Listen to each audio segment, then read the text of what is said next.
Հարգելի հայրենակիցներ, քիչ առաջ ելույթը ընդամենը ևս մեկ անգամ փաստեց, որ իշխանությունը այնքան տագնապած է, որ խոսում է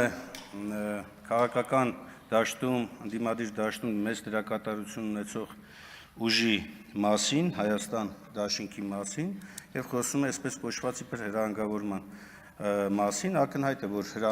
հրահանգներով շարժվողը դուք եք, մեծամասնությունն է, եւ շարժվում է մեկ անձի հրահանգով, եւ այն էլ բռնապետական մեծ հակումներ ունեցող անձի հրահանգով, եւ այսօրվա հենց նախագիծն էլ դրա վառ ապացույցներից մեկն է։ Նաեւ Տիկին Ջուլակյանին ուզում եմ անդրադառնալ ֆրակցիայի ելույթով, այդ ֆրակցիայի դիրքորոշումը կասեմ։ Տիկին Ջուլակյան, դուք կամայականորեն նորից մեկնաբանեցիք Վենետիկի եւ Ժմիկի մոտեցումները, ընդ որում ասեմ, որ սրանք նաեւ միջազգային Հայաստանի կողմից ընդունված միջազգային պարտավորությունների շրջանակում են։ Ձեր բերված օրինակը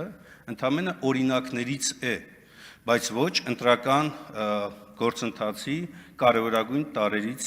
տարերը ամբողջությամբ, որովհետեւ դիտորդների վերաբերյալ կարգավորումները համարվում են ընտրական օրենսդրության սկզբունքային կարգավորվող համակարգերից մեկը։ Բացի դա, քիչ առաջ տեղ ունեցավ նաև խորհրդի նիստ, որտեղ ակնհայտ դարձավ, որ մեծամասնությունը անկախ ամեն ինչից, առհամարելով բոլոր ժողովրդավարական նվազագույն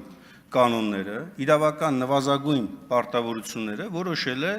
ուժի զոռով, այսպես ասած, այս նախաձեռնությունն առաջիկա ընդամենը մի քանի ամսից սպասվող ընտրություններում իրականացնել փոփոխություն։ Բովանդակության մեր ֆրակցիայի ելույթի մասին կանդրադառնամ արդեն ֆրակցիայի ելույթում։ Կարճ ասած ռեժիմը խոճապի մեջ է, էլի։